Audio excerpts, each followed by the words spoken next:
Assalamualaikum warahmatullahi wabarakatuh. Saya dengan NPM 2020 01 500 131 atas nama Adinda Putri Nuraini, kelas R4B, dengan mata kuliah Konseling Format Klasikal tahun 2022. Dosen pengampun adalah Sri Utami, MPD Kons. Layanan yang saya gunakan dalam video ini adalah layanan informasi dan model pembelajaran dan metode pembelajaran yang saya gunakan adalah cooperative learning dan self-directed learning. Selanjutnya adalah contoh saya sebagai guru dalam melakukan pembelajaran konseling format klasikal. Silahkan disimak. Terima kasih.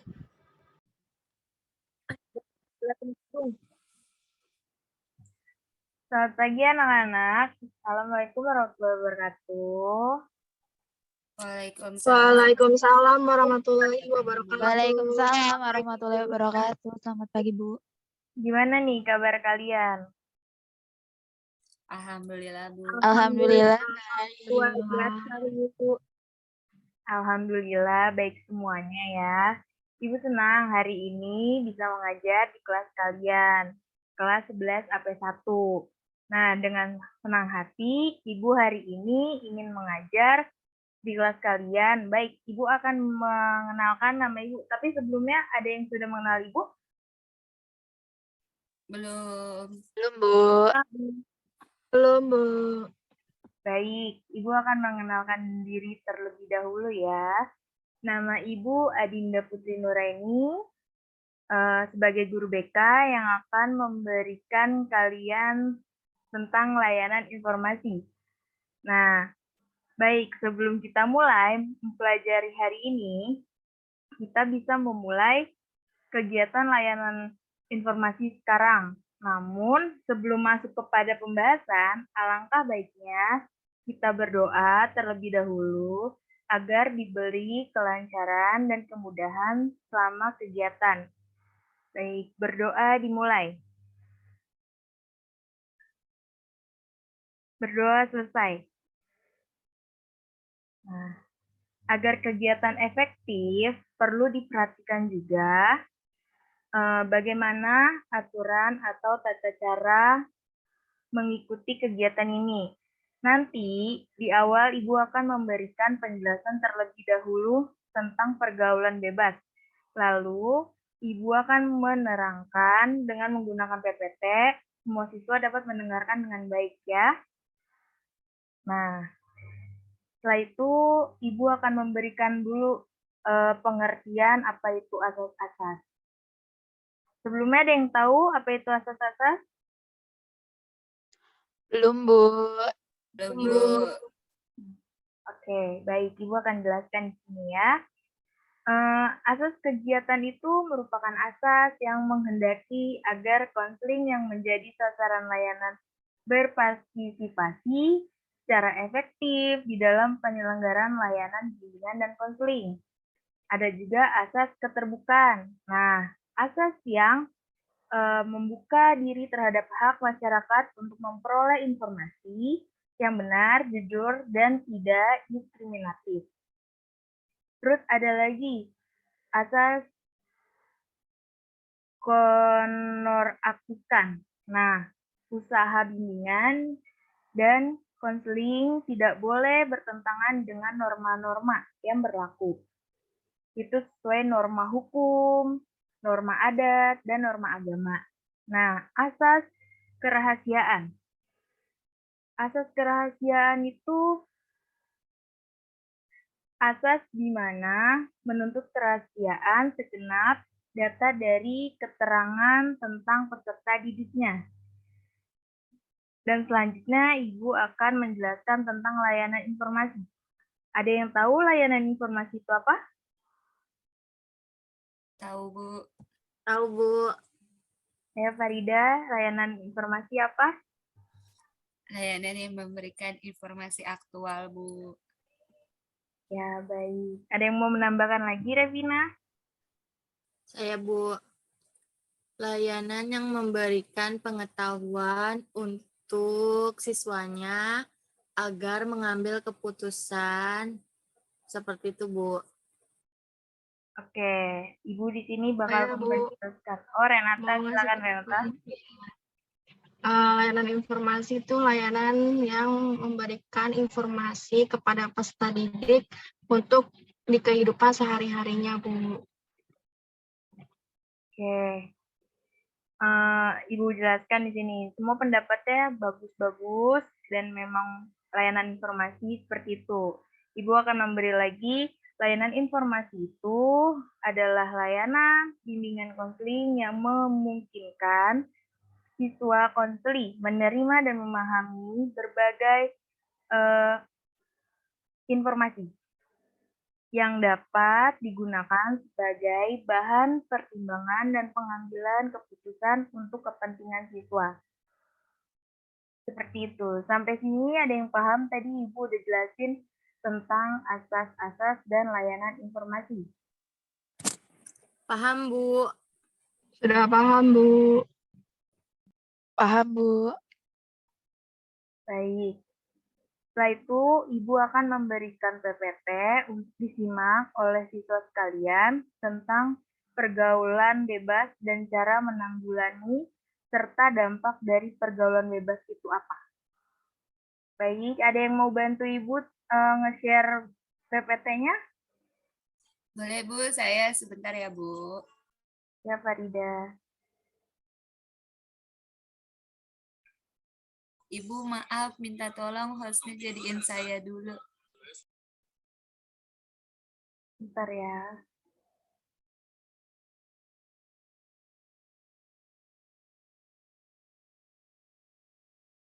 Hostnya.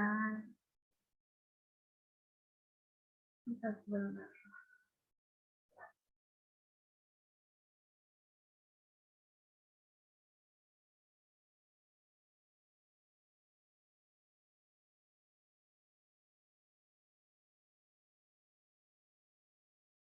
Sudah, Farida? Baik, Bu. Sebentar ya, Bu.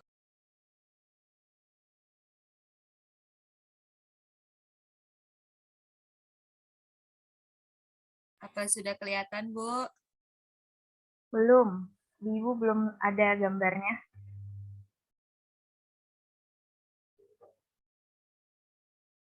Baik, sudah. Yang lainnya sudah ada gambarnya? Sudah Bu. Sudah Ibu Bu. Sudah Bu. Kalau gitu, Ibu akan membacakan tentang pergaulan bebas. Nah, di bawahnya, Farida, pergaulan bebas. Baik, Bu.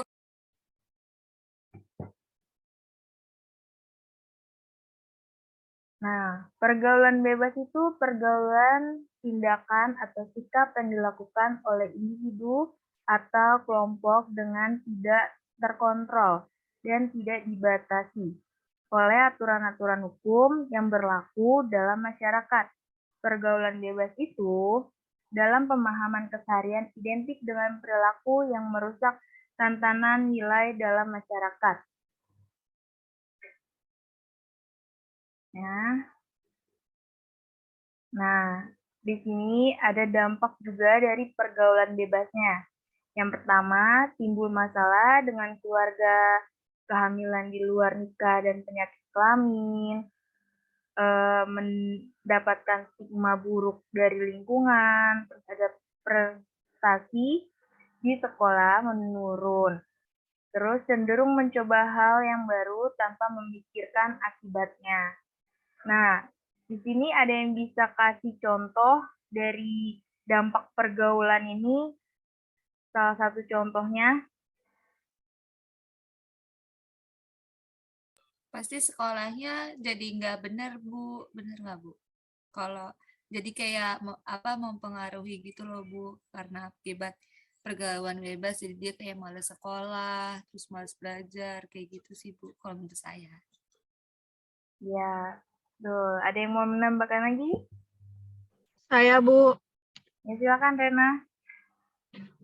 misalnya kayak emosinya tuh jadi naik turun gitu, Bu. Gak bisa nahan emosi, suka marah-marah terus gitu, Bu. Ya, ada lagi? Aku, Bu, Ya, silakan Revina. kayak jauh dari orang tua, terus jauh dari Tuhannya, seperti itu, Bu. Ya, betul. Semuanya betul. Farida, Renata, Revina, makasih sudah mau berpendapat tentang dampak pergaulan bebas ini.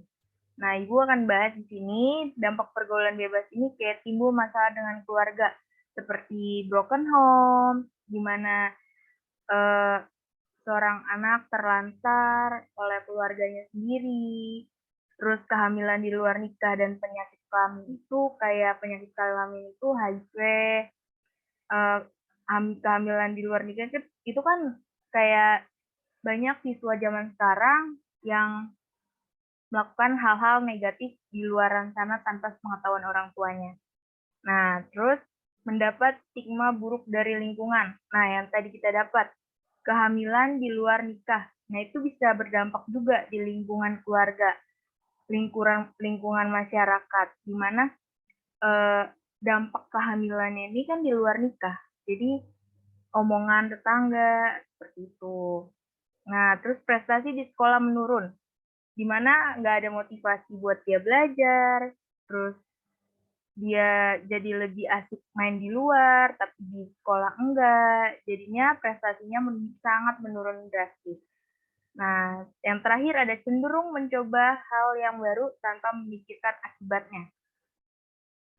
Contohnya kayak dia bergaul, sekarang lagi zamannya di Sudirman, ya kan? Pada fashion show gitu semua penampilannya, ya Iya kan? Bu, kayak anak alay.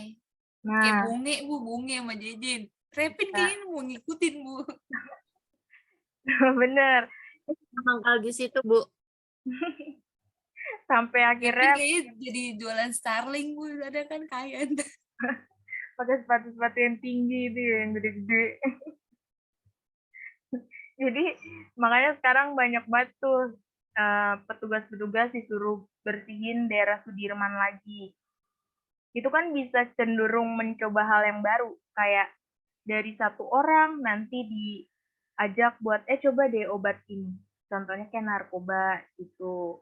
Fashion aja bisa dicoba-coba, apalagi kalau yang makanan gitu kan bisa, nih kita kan nggak tahu dalamnya ada apa, gitu. Nah, selanjutnya Farida,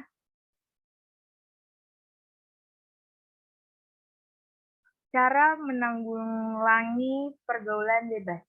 Di mana ada satu, menanamkan nilai-nilai agama, moral, dan etika. Nilai-nilai yang perlu ditanamkan dalam diri antara lain pendidikan agama, moral, dan etika dalam keluarga, kerjasama guru, orang tua, dan masyarakat dalam menanamkan nilai-nilai tersebut. Sangat diperlukan agar mudah diserap oleh remaja. Nah, dari poin yang pertama ini, menanamkan nilai-nilai agama, moral, dan etika, di mana di diri kita itu harus juga menilai agama yang baik. Jadi kita harus uh, caranya itu biar enggak ini kita kuat iman. Kayak banyak yang Sudirman ini nih, Sudirman lagi kan. Jadi Sudirman bagus nih tempatnya, tapi kan lingkungannya nggak memadai, nggak bagus-bagus banget gitu. Orang-orangnya juga ya lumayan tidak terlalu enak dilihat lah. Terus yang kedua itu ada penyuluhan pada remaja. Dalam penyuluhan pada remaja perlu dibahas mengenai batasan-batasan penyimpangan yang masih dianggap dalam batas-batas normal. Semua itu dikemukakan dengan latar belakang norma-norma yang berlaku, termaksud agama dan pendapat masyarakat. Ada yang ngerti nggak maksud dari penyuluhan pada remaja ini? Yang poin nomor 2. Enggak Bu. Nah, Ibu jelasin ya. Jadi itu dalam penyuluhan pada remaja perlu dibahas mengenai batasan-batasan penyimpangan yang masih dianggap dalam batas-batas normal. Sekarang banyak kayak cowok sama cowok, ya kan? Dan pada menganggap itu kayak ya udahlah biasa gitu. Malah kitanya kayak jadi salting kalau ngelihat yang kayak gitu kan. Perutnya berasa kupu-kupu. Nah, itu juga termaksud pandangan dalam agama, dalam masyarakat, dari yang menyukai emang kayak baik lah atau apa ya udah terserah dia, dosa-dosa dia. Tapi kan ada orang-orang yang lebih beragama lagi kayak dosa, kita juga diajarkannya seperti itu. Nah, selanjutnya Farida, ciri-ciri pergaulan bebas. Nah, ciri-cirinya itu ada memiliki rasa ingin tahu yang terlebih pada hal yang bersifat negatif. Contohnya narkoba yang tadi Ibu bilang ya. Terus melakukan pemborosan uang untuk membeli barang yang kurang penting. Menggunakan obat-obatan terlarang seperti narkoba untuk memenuhi keinginannya. Kecanduan menonton konten pornografi. Bahkan melakukan seks bebas. Terus mengonsumsi alkohol atau minuman keras. Yang poin terakhir, mudah mengalami kegelisahan, tidak sabar, emosional, selalu ingin melawan, atau rasa malas. Selanjutnya,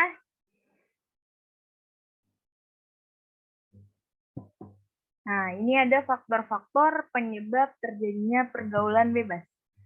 Itu ada orang tua diharapkan bisa selalu mengawasi serta mendampingi remajanya, anak-anaknya, apalagi masih usia muda gitu.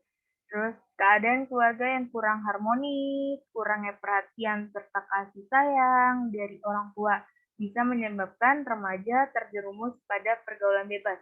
Kondisi rumah yang tidak ideal juga membuat remaja mencari kesenangan di luar rumah. Oleh karena itu, remaja dari keluarga tidak harmonis rentan terjerumus pergaulan bebas. Hal ini dikarenakan remaja masih labil serta memiliki rasa ingin tahu yang tinggi. Selanjutnya,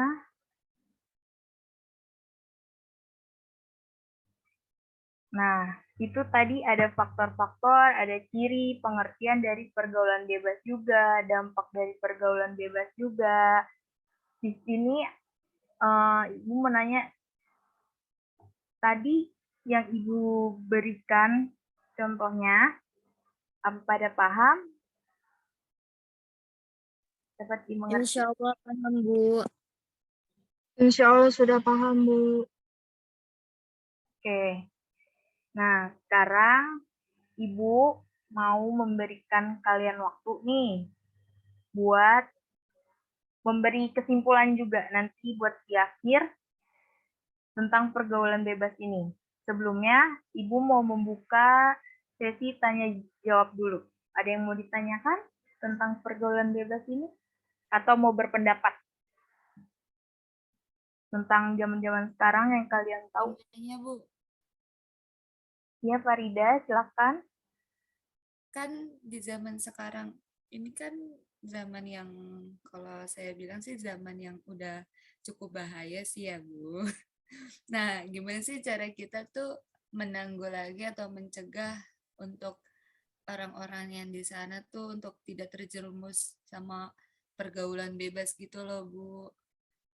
Itu sih, Bu, kurang lebih gimana cara kita tuh untuk kayak mencegah untuk orang lain biar nggak terpengaruh sama pengaruh orang lain, terus ikut-ikutan pergaulan bebas kayak narkoba, melakukan apa namanya seks di luar nikah atau dia yang lain gitu, Bu. Oke, jawabannya Farida. Ibu bakal jawab ya, caranya kita buat bisa di luar sana biar nggak terjerumus gitu ya. Nah, biar kita nggak terjerumus di sana tuh kita kendalin diri kita dulu sendiri. Kayak iman kita lebih dikuatin lagi. Terus itu semua sebenarnya tergantung diri sendiri sih. kayak lingkungan mau separah apapun, tapi kalau misalkan kamu bisa nahan buat nggak mencoba apa yang mereka sampaikan, mereka lakukan gitu, nggak ngikut tren-tren sekarang lah, kecuali yang positif ya, kayak lebih kreatif gitu, atau bisa juga kita jadi hindarin lingkungan seperti itu, terus juga kita juga memilah-milah, bisa memilah dalam lingkungan, memilah teman lah, kita memilah-milah teman, mana yang benar, mana yang enggak, mana yang sekedarnya kita bisa berteman sama dia, biar nggak pengaruh negatifnya ke diri kita lagi. Seperti itu, Farida. Baik, Bu. Terima kasih. Sama-sama. Ada yang mau bertanya lagi? Atau mau menanggapi? Mau menambahkan tadi pernyataan dari Farida, pertanyaan? Revina mungkin atau Renata. Iya nih, muka-mukanya mikir nih dia. Muka-muka Renata dan Revina sepertinya serius. Sangat serius. Coba sekarang ibu yang nanya ya ke kalian. Kalau pada main TikTok kan pasti ya. Pasti pada tahu nih yang tadi ibu bilang tuh di Sudirman. Kan?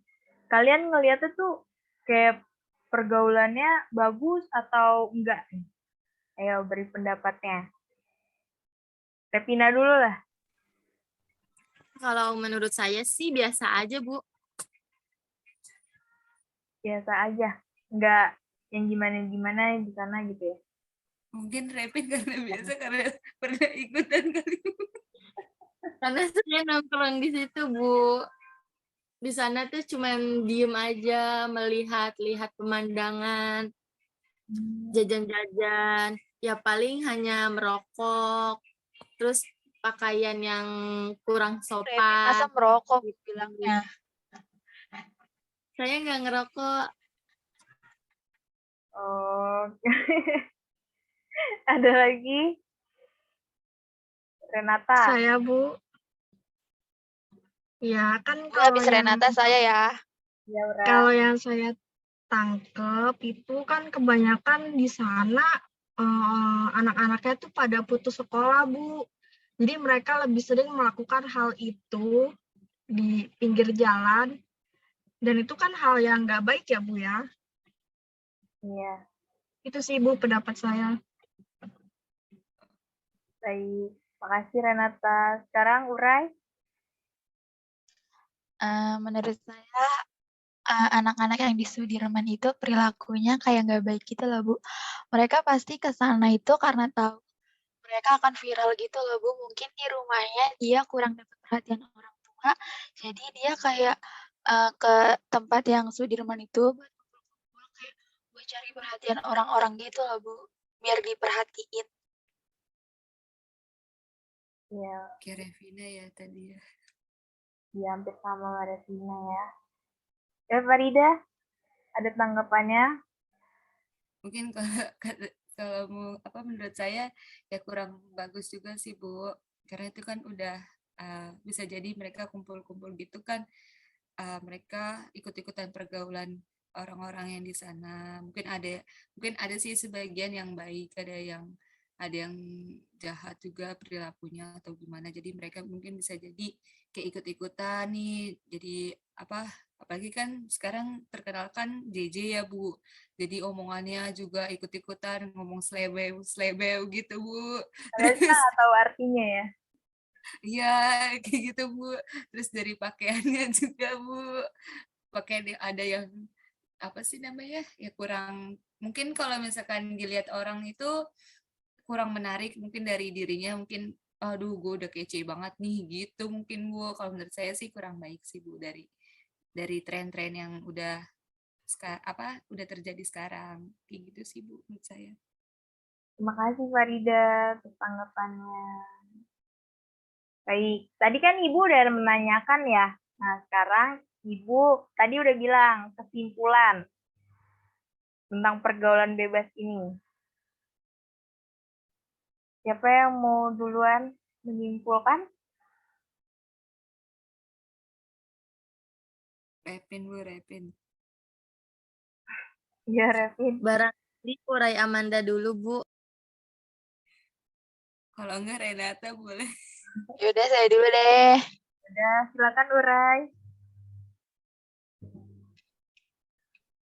Pergaulan bebas biasanya itu nggak lepas dari hubungan dengan orang tua, Bu. Karena kan kalau misalkan anak yang pergaulan bebas pasti di rumahnya kayak kurang perhatian dari orang tuanya. Mungkin kesimpulan dari saya sebaiknya orang tua lebih aware kepada anaknya agar anaknya itu nggak terjerumus ke dalam pergaulan bebas tersebut. Terima kasih Urai atas kesimpulannya. Ada lagi? Baik, kalau Saya, enggak. Bu, Oh, Revina, silakan Revina.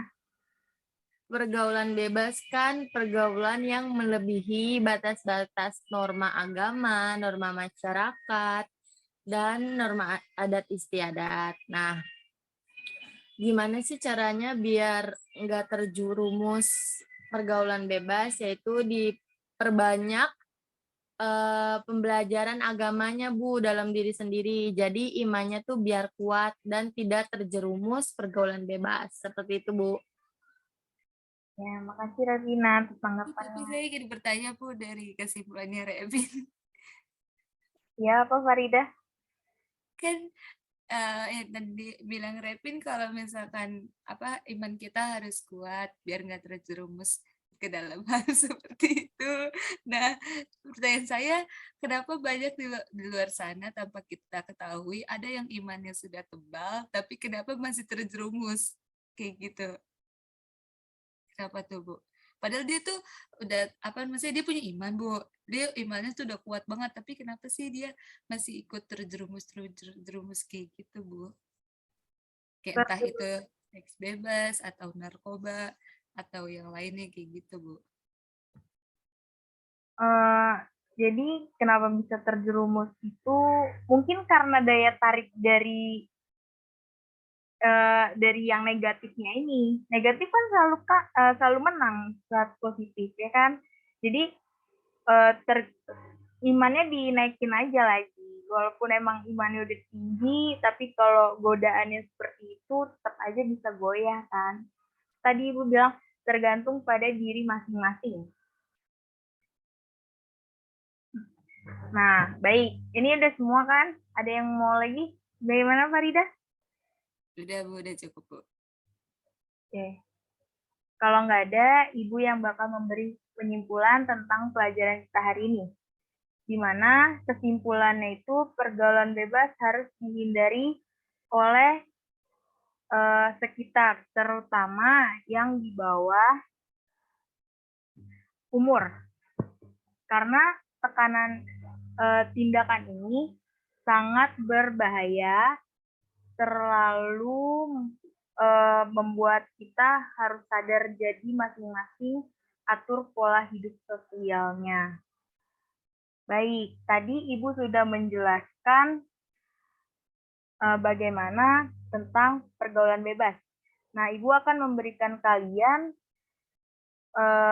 membagikan hasil atau penilaian hasil untuk diisi oleh kalian semua siswa-siswa Ibu ini untuk kegiatan yang tadi kita lakukan. Serta untuk pertemuan selanjutnya dengan mencari cara agar menghindari dari pergaulan bebas. Itu tugas Ibu. Jadi tugasnya buat pertemuan selanjutnya, cara agar menghindari dari pergaulan bebas. Paham semua? Paham, Bu. Paham, Bu. Paham, Ibu. Baik. Baik, kalau sudah, setelah semuanya pengertian dari pergaulan bebas, pertemuan hari ini Ibu akhiri. Sampai bertemu minggu depan di pertemuan selanjutnya, masih sama Ibu, guru BK yang baru ini. Jadi kalian masih beradaptasi ya. Dan sekian. Terima kasih buat semuanya, siswa Ibu mau mendengarkan dengan tentram seperti yang sudah disampaikan di awal tadi. Terima kasih semua. Sampai bertemu di pertemuan berikutnya. Assalamualaikum warahmatullahi wabarakatuh, anak-anak. Waalaikumsalam. Waalaikumsalam Terima kasih, warahmatullahi Bu. wabarakatuh. Terima kasih banyak Ibu atas penjelasannya. Terima Wabarakatuh. kasih Ibu. Ya, jangan lupa tugasnya buat minggu depan ya. Baik Ibu. Ya, Bu. Baik Bu.